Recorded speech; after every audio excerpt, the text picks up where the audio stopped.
dibikin intro apa di lama. 1, 2, 3. Assalamualaikum warahmatullahi wabarakatuh. Halo, gimana kabarnya guys? Alhamdulillah luar biasa. Allahu Akbar. Semoga kabar kalian baik semua. Yeay. Jadi hari ini kita akan belajar sifat pendudukan Jepang. Yeay! Maaf, ntar dikat aja.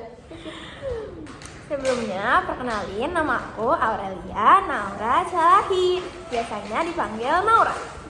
Hai semuanya, aku Nadindra Mengda Fortuna Takau, biasa dipanggil Nadine. Aku Zaira Kanzata, aku biasa dipanggil Zahira. Latar belakang kependudukan Jepang di masa Indonesia tidak terlepas dari adanya mencari keuntungan, mencari sumber daya. Hal ini masih berkaitan dengan adanya Perang Dunia Kedua. Jadi, dalam Perang Dunia Kedua, Jepang turut andil untuk memperluas wilayahnya. Salah satunya Indonesia. Pada tahun 1942, Jepang sudah banyak menduduki wilayah Asia Tenggara. Padahal di tahun tersebut, Indonesia masih menjadi daerah kekuasaan Belanda.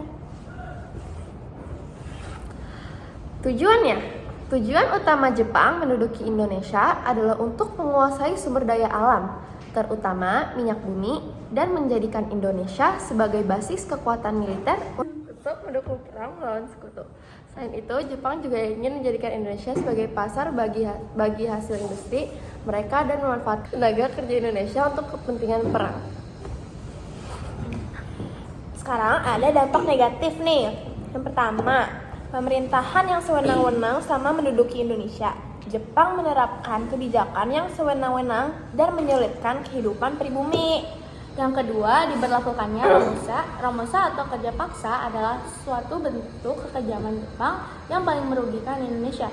Rakyat Indonesia diperas tenaganya untuk membangun pangkalan militer, benteng pertahanan, jalan kereta api, dan kepentingan perang lainnya.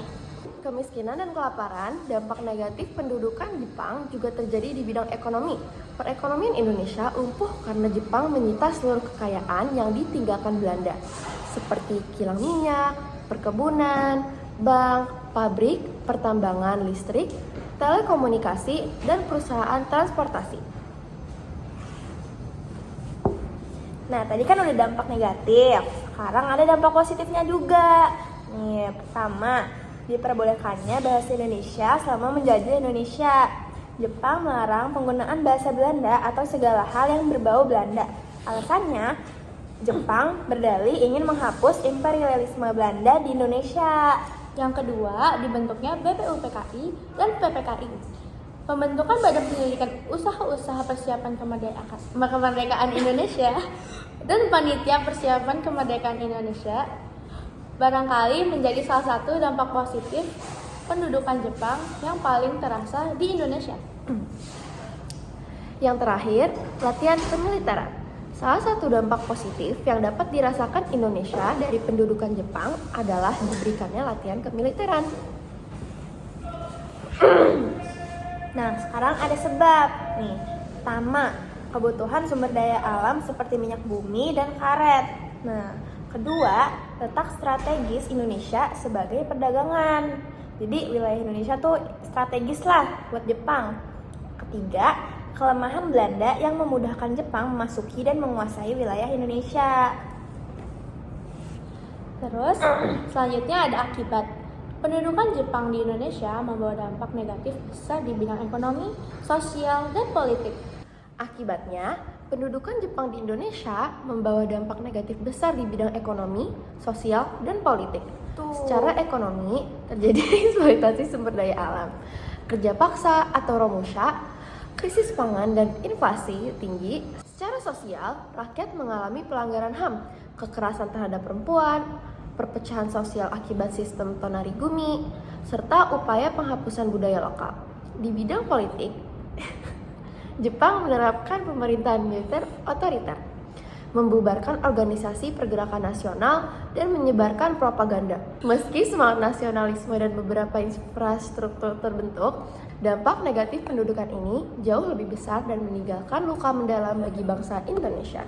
Jadi kesimpulannya dari presentasi kita hari ini itu adalah pendudukan Jepang di Indonesia bertujuan menguasai sumber daya alam dan menjadikan Indonesia sebagai basis militer untuk kepentingan perang. Meskipun Jepang memberikan beberapa dampak positif seperti penggunaan bahasa Indonesia dan pembentukan BPU PKI PPKI. Dampak negatifnya jauh lebih besar. Rakyat mengalami kerja paksa, kemiskinan, kelaparan, dan pelanggaran hak asasi manusia. Namun, pengalaman ini juga memicu semangat nasionalisme yang mendorong perjuangan menuju kemerdekaan. Yeay! Sekian dari kami. Wassalamualaikum warahmatullahi wabarakatuh. Bye semua. Love you all. I love Indonesia. Indonesia!